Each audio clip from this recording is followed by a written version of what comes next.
오늘 아까 읽은 창세기 1장 9절로부터 3절, 셋째 날 천지를 창조하신 셋째 날에 대해서 말씀을 나눕니다. 성경은 예수님께서 당신의 택한 백성들을 구원하시는 이야기인 줄로 저는 믿습니다. 그런데 성경을 열면 첫 마디가 무엇입니까? 태초에 하나님께서 천지를 창조하셨다라고 말씀하십니다. 창조를 말씀하십니다. 이것은 창조와 예수님을 통한 구원, 창조라는 단어와 구원이라는 단어가 같은 말로 영적인 의미로 보면 아주 동의어로 우리가 쓰여지는 것을 알 수가 있습니다. 그렇기 때문에 창세기의 이 창조 이야기 속에는 바로 예수님을 통한 구원의 이야기가 담겨져 있는 줄로 믿으시길 바랍니다. 그래서 우리가 창세기부터 지금 처음으로 이렇게 말씀을 나누면서 정말 사람들이 보면 이상하다 할 정도로 지금 구원의 얘기, 예수님의 얘기를 이렇게 끄집어내도록 저는 기도하고 준비합니다. 그래 우리가 지금 새벽 예배 때는 우리가 요한계시록을 지금 이렇게 쭉 해서 이제 14장을 지금 이제 같이 말씀을 나누고 있고, 토요일 날은 우리가 로마서를 같이 말씀을 나누고, 주일 날에는 창세기를 나누고 있습니다. 아마 이것이 저에게 하나님께서 사역을 허락하시는 동안 맡겨진 사명이 아닐까 해서 하나도 빠트림이 없이 좀 천천히 나가고 하더라도 디테일하게 말씀을 좀 나누기를 원합니다. 예수님께서는 모든 성경은 예수님 자신에 대해서 기록하고 있다라고 말씀을 하십니다. 그렇다면 창조 이야기도 예수님의 이야기인 것을 믿으시길 바랍니다. 그래서 성경 자체가 예수 그리스도께서 당신의 백성들을 구원하시는 이야기이기 때문에 창조 이야기도 예외 없이 구원의 이야기로 우리는 해석을 해야 한다라고 저는 믿는 목사입니다. 구약 이스라엘의 구원은 출애굽에서 광야를 거쳐서 가나안으로 들어가는 것으로 보여주시는데, 이 전체를 크게 보면 세 부분으로 나눠서 설명할 수가 있습니다. 첫 번째 단계가 바로 유월절 어린 양의 피로, 예수님의 그 피의 공로로 바로 홍해를 건너서 출애굽하는 장면까지를 볼 수가 있고, 두 번째 단계가 광야 40년 동안에 바로 성막을 앞세우고 약속의 땅으로 우리가 전진해 나가는 것을 우리가 볼 수가 있고, 세 번째 단계는 법궤를 앞세우고 요단강을 건너서 약속에 따라 건너가는 것, 그것이 바로 우리 예수로 말미암아 구원받은 성도들의 구원의 여정인 줄로 믿으시길 바랍니다. 그래, 하나님께서 이 구원은, 모든 구원이 예수 그리스도를 통해서만 이루시는 걸 꼭 깨달을 수 있기를 바랍니다. 그러니까 택하신 백성들을 구원하시기 위해서 보내신 예수님에게는 기름 부어주시고 주어주신 사명이 세 가지 사역으로 나눌 수가 있습니다. 그것이 바로 선지자의 기름 부으심이고, 또 대제사장으로서의 기름 부음이시고, 또한 왕으로서의 기름 부으심이다라는 것이에요. 선지자 사역은 한마디로 얘기하면 이 땅에 말씀이 육신이 되어서 오셔서 십자가의 죽으심으로 이 선지자 사명을 감당을 이미 하셨다. 이것은 과거 사역으로 단회에 끝났다. 단회적인 사역이다라는 것이에요. 두 번째가 이 제사장 사역은 지금 현재 성령님으로 우리 안에 오셔서 하나님 섬기는 일, 이렇게 예배드리는 일까지도 모든 일을 우리에게 도우고 계신다. 이것은 현재 진행되고 있는 예수님의 사역인 줄로 깨달을 수 있기를 바랍니다. 그리고 세 번째가 이 왕의 사역, 이것은 장차 천년왕국에서 만왕의 왕으로 우리를 다스릴 것을 말씀하고 있는데, 이것은 장차 이루어진 약속이다라는 것입니다.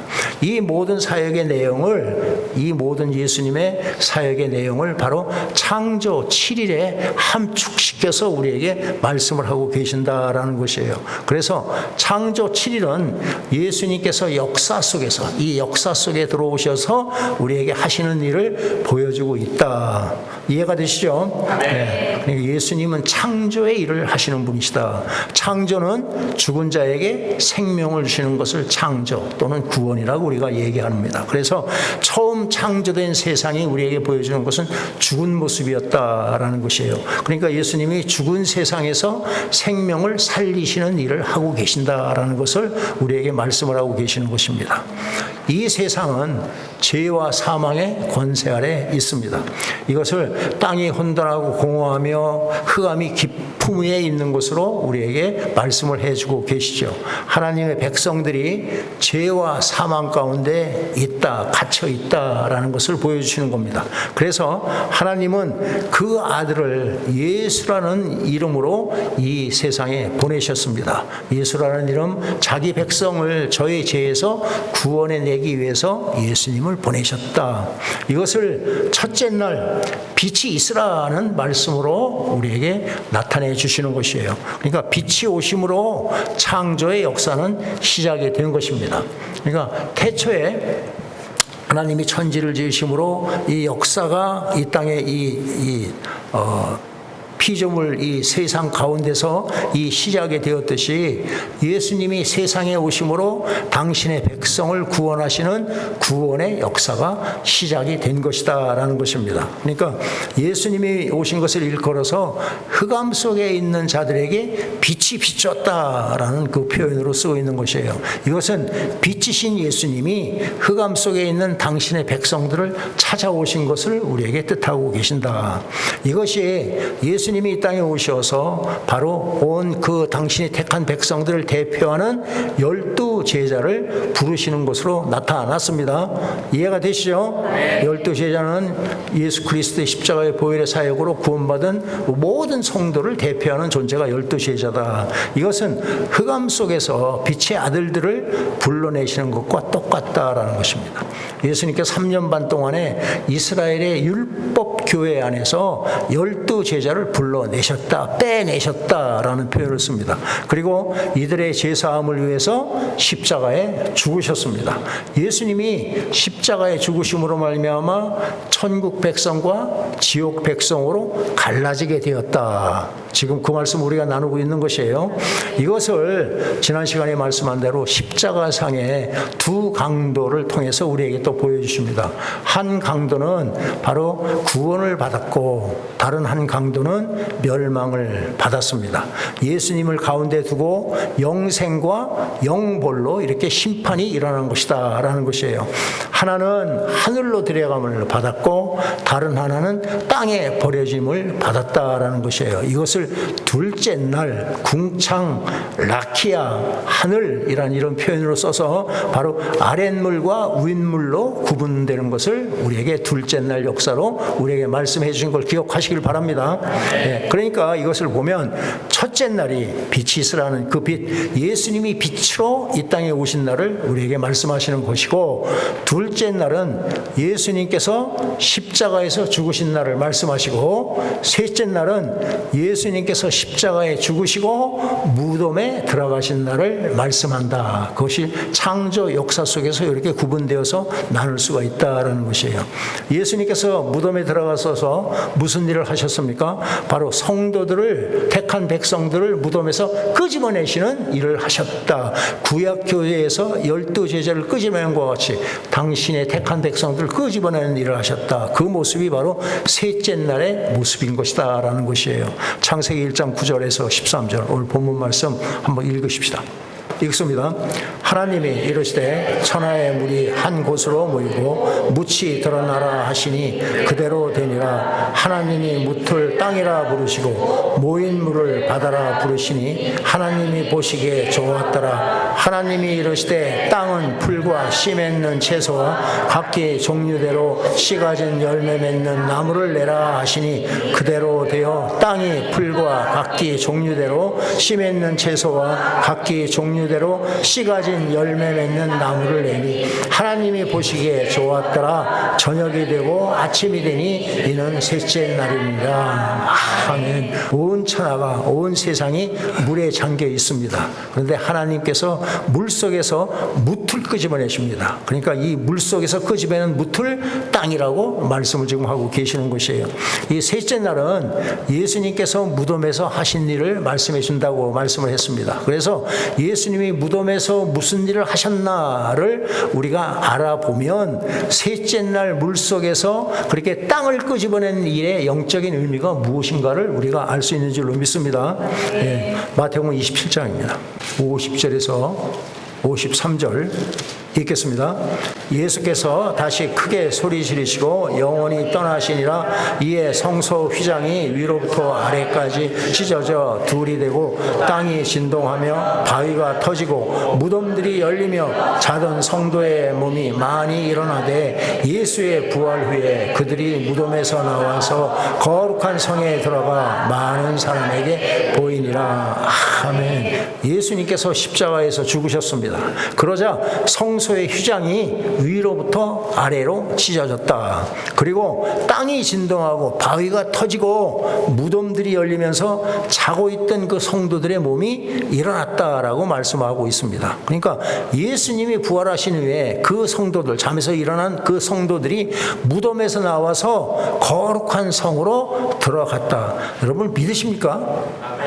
이거 정말 믿으십니까? 네, 그것은 하나님의 축복인 줄로 저는 믿습니다. 저는 100%, 120% 믿습니다.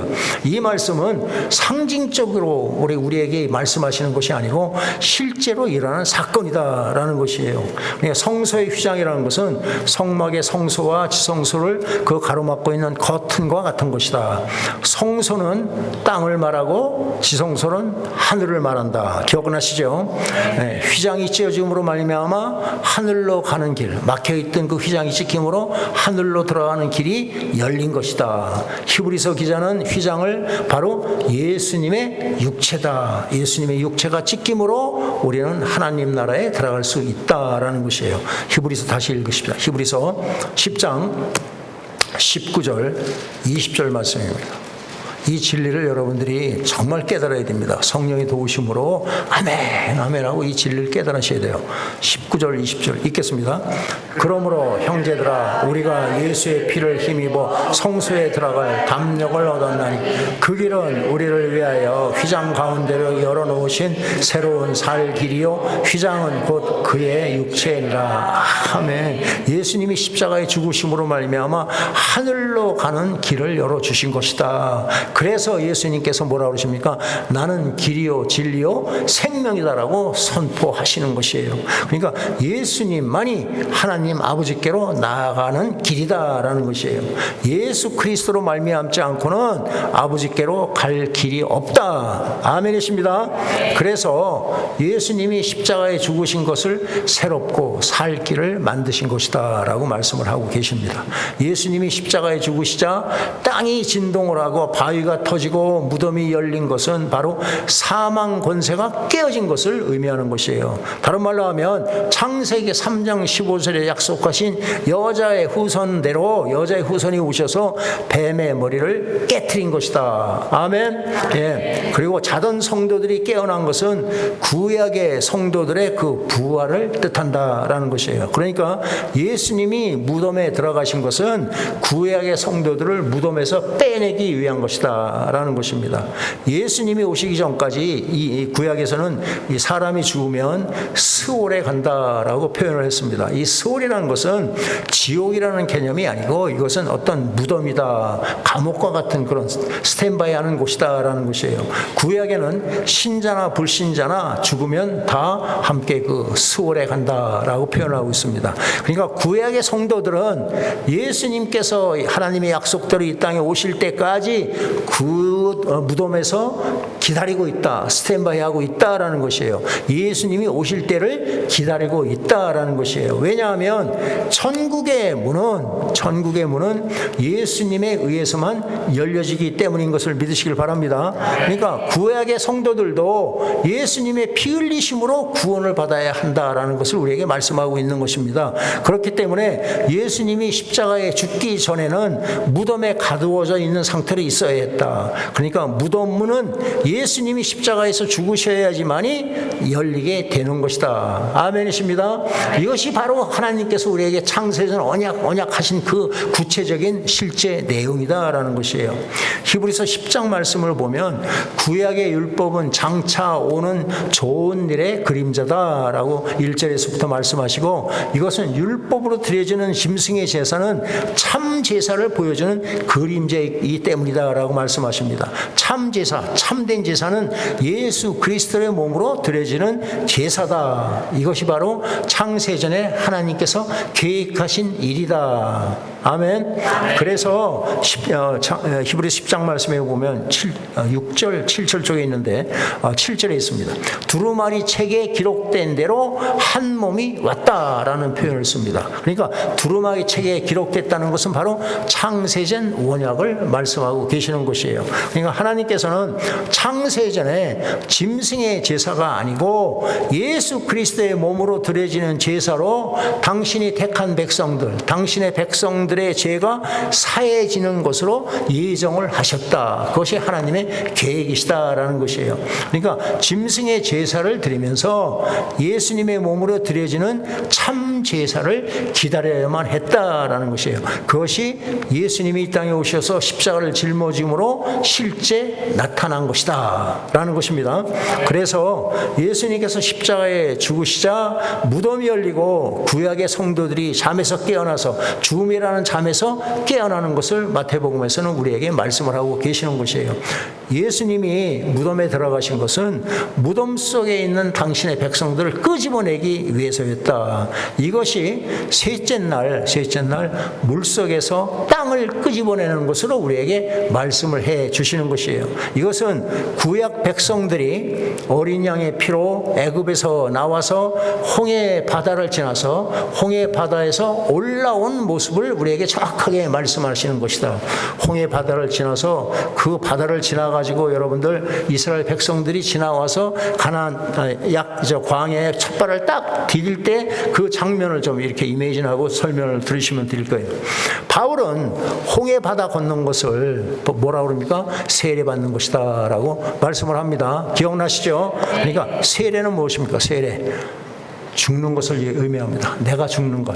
다른 말로 하면 세례는 예수와 함께 죽고 예수와 함께 사는 것을 말씀합니다. 그러니까 홍해 바다를 지나는 것은 세례받는 겁니다. 그러니까 바다를 지낼 때는 내가 죽은 상태이고 바다에서 나와서 광야 땅을 밟을 때는 살아있는 상태이다. 예수와 함께 죽고 예수와 함께 사는 역사. 그렇다고 한다면 바로 홍해 바다에서 올라온 것은 죽음으로부터 나온 것을 뜻합니다. 무덤에서 나온 것과 동일한 것이다. 그렇기 때문에 구약 이스라엘의 출애굽 과정에 나타난 사건들은 모든 것이 하나에서 열까지 장차 예수님께서 이 땅에서 당신의 백성들을 구원하실 일을 예표적으로 우리에게 보여주시는 그림이다. 이해가 되십니다? 네. 모세가 하나님의 산인 호렙산에서 사명을 받고 애굽으로 내려간 것은 예수님이 아버지로부터 사명을 받고 이 세상에 오신 것을 의미한다. 아멘. 저 이해가 되시면 아멘만 하시고 대답이 없으면 나는 여러분들이 이해 못한 줄 알고 자꾸 쳐다보고 그 중에 대표자로 여러분 그러니까 구약 성도의 대표자는 12제자이고 우리 선한 목자 교회의 대표자는 요 앞에 있는 아무개 자매입니다. 왜냐하면 눈이 이렇게 보기가 제일 편합니다. 이쪽에 보면 전도사고 이쪽에 보면 금용자매인데 이름을 내가 노출을 시켰네. 그 자매를 내가 볼 수밖에 없다. 근데 이것이 참 복된 자리다. 그러니까 우리 금용자매는 나하고 예배드리면서 조를 생각은 꿈에도 못할 것이에요. 그게 또 축복입니다. 그건 바로 그러니까 예수님께서 사명을 받고 이 땅에 오신 것 창조의 첫날입니다.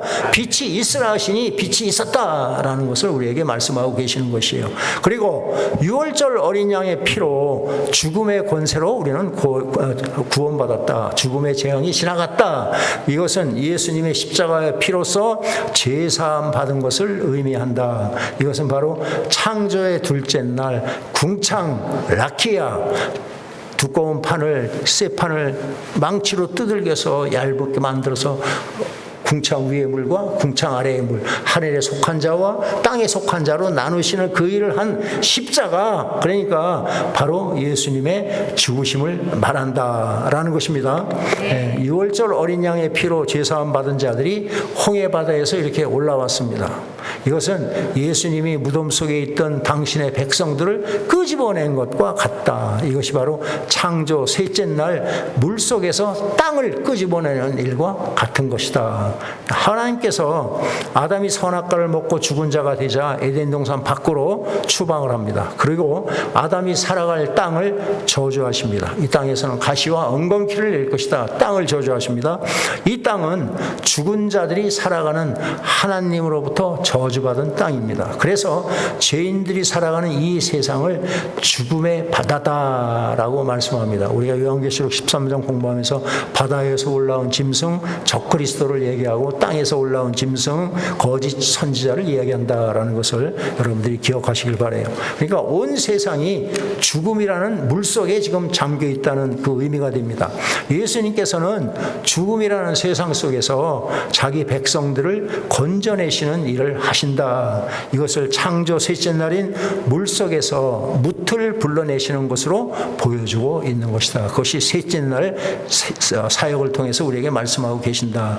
하나님께서는 천하의 모든 물들을 모으시고 그것을 무엇이라고 부릅니까? 바다라고 부른다. 바다는 사탄의 본부를 상징하는 것이 바다다라는 것이에요. 그리고 물속에서 끄집어낸 무틀 땅이라고 부릅니다. 이렇게 되면 바다가 바다와 땅으로 나누어진다. 그러니까 바다는 죽음의 나라이고 땅은 생명의 나라인 것으로 우리는 생각할 수가 있는 것이에요. 그러니까 하나님은 물에서 나온 땅에게 뭐라고 명령하십니까? 내가 씨 맺는 채소를 내고 씨 가진 열매를 내는 그 나무를 내라라고 말씀을 하십니다. 창세기 1장 11절 12절 다시 한번 보십시다. 1장 11절 12절 읽겠습니다. 하나님이 이르시되 땅은 풀과 씨 맺는 채소와 각기 다 종류대로 씨 가진 열매 맺는 나무를 내라 하시니 그대로 되어 땅이 풀과 각기 종류대로 씨 맺는 채소와 각기 종류대로 씨 가진 열매 맺는 나무를 내니 하나님이 보시기에 좋았더라. 아멘. 자, 여러분 씨 무엇인 씨?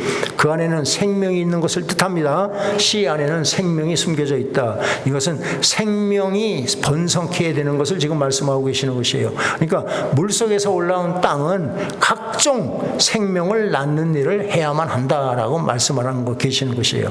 예수님의 십자가의 보혈의 공로로 세상에서 건지심을 받은 자들, 빼내심을 받은 자들은 예수라는 생명의 열매를 맺어야 한다라는 말씀으로 봤습니다. 그러니까 죽음의 바다에서 생명의 세계로 나온 자들이 살아가는 것을 우리는 이 땅에서 교회라, 에클레시아라고 부릅니다. 이것은 세상으로부터 부르심 받은 자들, 세상에서 빼내심을 받은 자들이라는 그런 뜻입니다. 이 구원이라는 것은 빠져나온 것입니다. 죽음에서 빼내온 것이다. 라는 첫 번째는 우리는 세상에서 이 교회로 하나님의 예수 그리스도로 피로 사신 이 교회로 불러냄을 입었습니다. 두 번째는 율법 아래에서 은혜 아래로 우리는 옮겨졌다. 이제 우리는 예수 그리스도 안에서 새 사람이 된 줄로 믿습니다. 그래서 구원은 새 사람으로 창조하는 창조와 같은 뜻으로 쓰인다라는 말씀을 하신 거예요. 그래서 물속에 사람이 아니고 땅의 사람이 되었다. 물속에 있는 사람은 옛사람이고 바로 옛사람은 죽고 땅의 사람으로 태어났다. 새로운 사람이 되었다. 땅은 새 생명을 낳는 일을 해야 한다.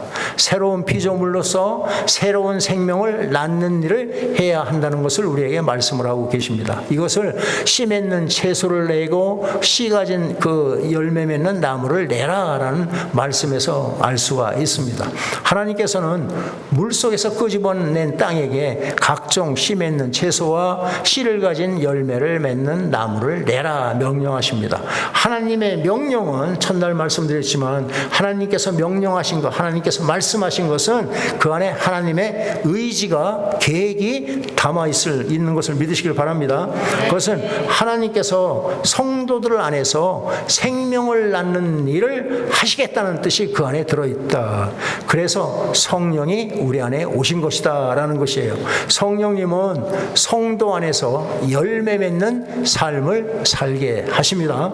그러니까 우리 안에서 육신의 소욕은 제하고 우리가 물속에 살든 옛사람은 다 제하고 성령의 소욕을 땅에서 이 땅에서 생명을 나는 일을 하도록 인도하신다. 이것이 바로 세상 속에서 예수 그리스도의 마음을 품고 하늘의 가치로 살아가는 성도인 줄로 깨달을 수 있기를 바랍니다. 구원이라는 것은 주인이 바뀌는 것입니다. 하나님의 영, 그리스도의 영인 그런 성령이 우리 안에 주인으로 오신 것이 바로 구원받은 것이다 라고 말씀하는 것이에요. 성령이 오시기 전에는 내가 내 삶의 주인으로 살았지만 이제는 내 안에 하나님의 영, 성령이 오심으로 이제는 내가 주인이 아니고 성령님이 주인이시다. 할렐루야. 그런데 성령이 오셔서 우리 몸은 우리 것이 아니다라는 것을 가르쳐 주시고 깨닫게 하십니다. 너희 몸은 너희 것이 아니야. 예수님의 것이다 라고 가르쳐 주십니다. 왜? 예수님께서 핏값으로 주고 우리를 샀다라는 표현을 하고 계시지 않습니까? 왜 예수님께서 우리를 핏값으로 샀습니까? 바로 우리 몸을 통하여서 하나님께서 계획하신 예수님과 성령님이 함께 계획하신 그 창세전 언약을 이루기 위함이다라는 것이에요. 창세전 언약을 세우신 목적이 무엇이라고 그랬습니까? 에베소 1장에서 우리가 항상 말씀하듯이 바로 그 창세전 언약의 목적은 하나님의 은혜의 영광을 찬송케 하려 함이라 라고 말씀하고 계십니다. 하나님의 은혜의 영광을 찬송하는 삶을 살라고 우리를 구원해 내셨다라는 것이에요. 예수 그리스도에 살아가는 자, 다른 말로 하면 성령의 생명의 성령의 법 아래에 이렇게 있는 자들은 바로 은혜의 영광을 찬송하며 살아가게 되어 있다. 성령께서 장차 천국에서 우리 누릴 일을 이 세상 속에서 미리 맛보게 하는 일을 성령님께서 하신다. 아멘. 이것이 바로 우리가 기쁨과 감사함으로 그리스도의 몸된 교회에 모여서 예배드리며 또 그리스도의 몸된 교회를 섬기는 것으로 우리에게 나타난다라는 것이에요. 생명의 성령의 법으로 사는 성도는 이 땅에서도 하나님 나라에 가기 전에 미리 우리는 하늘나라의 참맛을 우리는 맛본다. 아, 이것이 천국이구나. 아멘이시죠? 아멘. 제가 좋아하는 로마서 14장 17절 말씀, 하나님의 나라는 읽습니다. 하나님의 나라는 먹는 것과 마시는 것이 아니요 오직 성령 안에 있는 의와 평강과 희락이라. 아멘. 하나님의 나라는 먹고 마시는 물질적인 가치로 사는 것이 아닙니다. 하나님의 나라는 바로 의와 평강과 희락이 나는 영적 가치로 살아가는 것이다 라는 것이에요. 그래서 성령이 그 안에 거하는 성도라면 성령 안에서 의와 평강과 희락을 우리가 마음껏 누리면서 우리가 살아가게 되는 것이다. 장차 하나님 나라에 가서 그 은혜의 영광, 하나님의 놀라우신 은혜의 영광을 세세토록 찬미하는 일들을 이 땅에, 이 세상의 교회 안에서 미리 맛보게 하는 것이다. 아멘. 아멘. 그래서 제가 항상 말씀드리지 않습니까? 하나님 나라에 가는 분은 이 땅에서도 하나님의 나라를 맛본 사람만이 하나님 나라에 들어갈 수 있습니다 라고 제가 말씀하는 것이 여기에 근거하는 것이다. 성령으로 거듭난 하나님의 백성은요, 이 땅에서도 하나님 나라를 경험하고 영원한 하나님 나라를 사모하면서 소망 가운데 살아가는 것이 바로 성도다라는 것이에요. 이 땅에 사는 동안 하나님의 나라에 하나님의 그 영광을 찬송하면서 우리가 살아가는 것이다. 우리가 주님만을 바라보고 주님만을 찬양하며 살아갈 때 하나님께서 나를 통해서 생명의 씨를 맺게 하신다. 아멘. 아멘. 하나님의 영광을 위해서 쓰임받게 하신다. 하나님 써주신다라는 것이에요.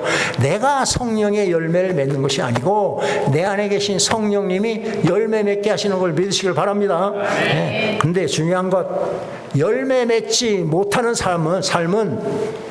열매 맺지 못하는 삶은요, 오늘 중요한 선포를 합니다. 예수님께서 허락하신 부활의 생명을 누릴 수가 없습니다. 믿으십니까? 네, 이걸 내가 좀 간단하게 좀 설명을 하겠습니다. 부활절이 나오는데 여러분 교회 나오면 부활, 예수님 부활이 내 부활이다, 부활절 찬양하는 건 다 감사한 일인데 내가 내 삶 속에서 하나님이 기뻐하시는 열매를 맺지 못하는 삶은 부활을 맛보지 못합니다. 그것이 성경이 말씀하시는 것이에요. 로마서 8장을 보십시다. 로마서 8장 11절입니다. 읽겠습니다. 예수를 죽은 자 가운데서 살리신 이의 영이 너희 안에 거하시면 그리스도 예수를 죽은 자 가운데서 살리신 이가 너희 안에 거하시는 그의 영으로 말미암아 너의 죽을 몸도 살리시리라. 아멘. 아멘. 하나님의 말씀입니다. 이걸 근거로 제가 간단히 설명합니다. 너희 안에 거하시는 그의 영으로 말미암아 성령으로 말미암아 너의 죽을 몸도 살리시리라. 아멘, 아멘, 아멘입니다. 100번 아멘입니다. 이것이 하나님의 약속이니까. 내 안에 계신 성령으로 말미암아 우리 죽을 몸도 살리신다라는 것이에요. 그런데 내 안에 성령이 계신다면 당연히 예수님이 기뻐하시는 성령의 열매를 맺게 되는 줄로 믿습니다. 네, 이 말씀을 거꾸로 한번 생각을 해봅시다. 거꾸로. 나의 삶 속에 성령의 열매를 맺지 못한다면 내 안에 성령이 계시다는 말씀입니까? 안 계시다는 말씀입니까? 안 계시죠? 왜 이쪽이 조용하십니까? 설교 안 듣습니까? 계세요? 안 계세요? 안 계시죠? 열매를 못 맺으면 내 안에 성령이 계시면 내가 열매 맺는 게 아닌데 성령님이 열매 맺게 하시는데 나의 삶이 변화되는 것을 통해서 성령님이 기뻐하는 일을 하게 성령님께서 역사하시는데 열매를 전혀 맺지 못한다? 이것은 성령님이 계시지 않은 것이죠. 그러면 성령이 계시지 않는다면 심각한 문제입니다. 나의 죽을 몸이 다시 살아나지 못한다. 부활을 맛보지 못한다. 명심하시기 바랍니다. 네. 하나님께서는요, 우리 모두가 열매 맺는 삶을 살기 원하십니다. 그것이 창세전에 우리를 통해서 구원을 이루시는 하나님의 뜻이다. 하나님의 은혜의 영광을 찬송케 하고 우리 삶을 통해서 열매 맺는 삶, 나를 통해서 예수님이 증거되는 삶을 살기 원하신다. 전도하라는 말씀만이 아닙니다. 전도가 중요한 게 아니에요. 정말 내가 예수님이 내 안에 계시고 성령이 계시면 내 안에 성령이 계신 그런 삶을 살아가게끔 되어 있다. 그러면 나의 옛사람은 자꾸 매일매일 죽고 나의 새로운 성령의 인도하심으로 새 사람으로 변화된 것을 내 가까이 있는 사람들이 다 안다라는 것이에요. 자기 자신도 압니다. 자기 자신도. 그래서 자기 자신도 깜짝깜짝 놀라는 일들이 벌어져야 한다라는 것이에요. 하나님께서는 우리의 삶을 통해서 찬송의 열매를 맺기를 원하시고요. 하나님은 찬송을 기뻐하십니다. 또한 예수님의 생명을 나눠주는 전도의 열매를 맺기를 원하십니다. 성령의 열매를 맺기 원하십니다. 아멘. 사랑과 희락과 화평과 오래 참음과 성령의 열매가 뭔지 못하면서 뭔지 알지도 못하면서 뭐 성령의 열매합니까? 오래 참음과 자비와 양성과 또 충성과 온유와 절제니라. 할렐루야. 좀 외우십시오. 외우세요. 좀 묵상을 좀 하십시오. 하나님이 기뻐하시는 성령의 열매를 맺는 저와 여러분들 되시기를 예수 이름으로 축원드리겠습니다.